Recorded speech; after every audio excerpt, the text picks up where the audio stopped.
I met her on the beach on a morning that felt stolen from real life. The kind where the sky is too blue and the waves sound like they're whispering secrets just for you. And I was halfway into my coffee when I heard a familiar voice cut through the ocean air, sharp, amused, and unmistakably hers. "Eyes are up here," she said, and I froze, because standing in front of me wasn't just any woman in a bikini. It was my neighbor, the same woman who borrowed sugar like it was a mission and smiled, like she knew something I didn't. And my brain short-circuited before my mouth could catch up. So I replied, "You wore that bikini on purpose," which made her laugh. Not offended, not embarrassed, just dangerously entertained. And she tilted her head like she was examining a puzzle she had already solved, reminding me that back home we only exchanged polite hellos across the hallway. But here, barefoot in the sand, sunlit and unreal, she felt like a different version of herself, or maybe the real one, and she told me she almost didn't recognize me without my constant serious face. And that's when I realized how little we actually knew about each other despite sharing a wall. And as we started walking along the shore, the conversation slipped effortlessly from jokes to confessions, about why we both came to the beach alone, about loneliness that hides behind routine, about lives that look settled but feel unfinished. And she admitted she liked the way I looked surprised, like I wasn't used to being noticed, and every wave that crashed behind us felt like punctuation to something bigger building between us, something unspoken but heavy. And when she casually mentioned she'd seen me late at night staring out at the city lights from my balcony, I felt exposed in a way that wasn't uncomfortable, just honest. And I realized this wasn't a random meeting. It was a collision, two quiet lives intersecting under an open sky. And as the sun climbed higher and the beach grew louder, she stopped walking, turned to me and said softly, "Funny how it takes leaving home to finally see who lives next door."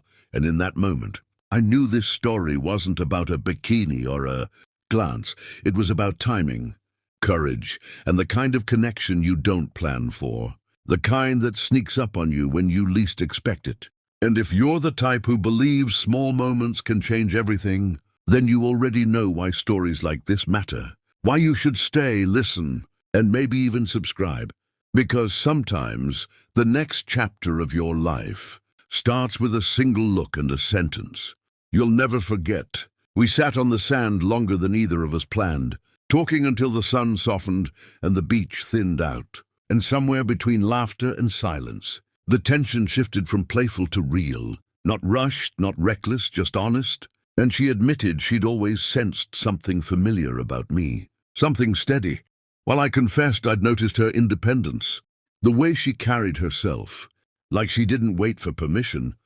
And when she stood to leave, brushing sand from her legs, she looked back and said, "Walk me to the boardwalk," not as a question, but an invitation. And as we walked, our shoulders brushed just enough to feel intentional. And she told me about the life she almost chose, and the one she walked away from. And I shared the version of myself I rarely let anyone see, the one tired of being invisible. And when we reached the edge of the crowd, she stopped again, closer this time, her voice low, and said, "I'm glad you looked." Not teasing, not daring, just sincere. And that's when I understood the real twist of the day wasn't attraction, it was recognition.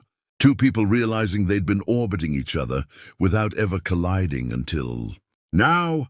And as we exchanged numbers, she smiled and said, "Guess we won't pretend we're strangers in the hallway anymore." And the idea felt thrilling and terrifying all at once, because some connections don't fit neatly into routine.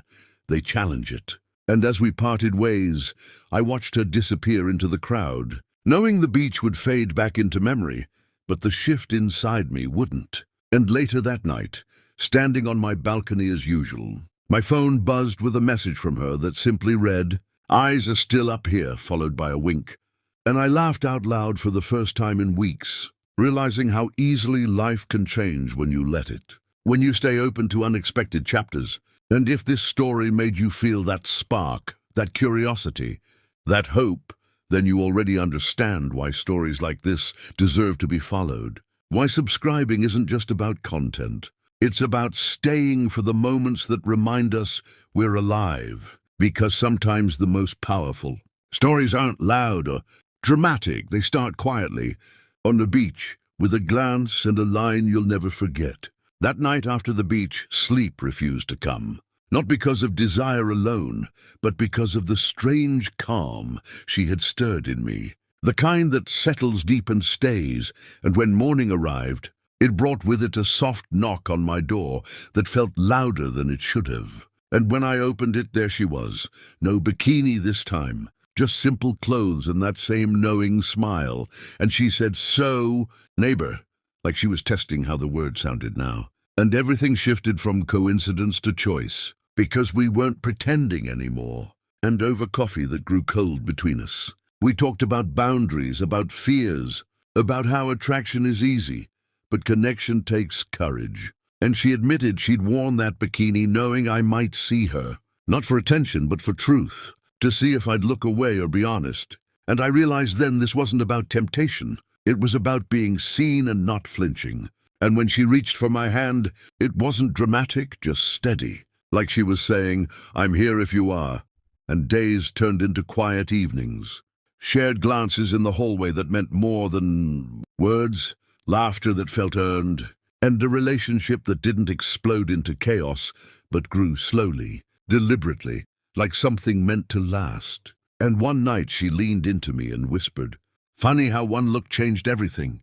And I thought about how many moments we ignore, how many stories we almost miss, and I understood that life doesn't always announce its turning points. They slip in casually, disguised as chance. And if you're watching this right now, still here, it's because some part of you believes in those moments too, believes that stories can surprise you, soften you, remind you that connection is still possible. And that's why you should subscribe, not just for another story, but for the feeling that maybe, just maybe, the next chapter of your own life is closer than you think.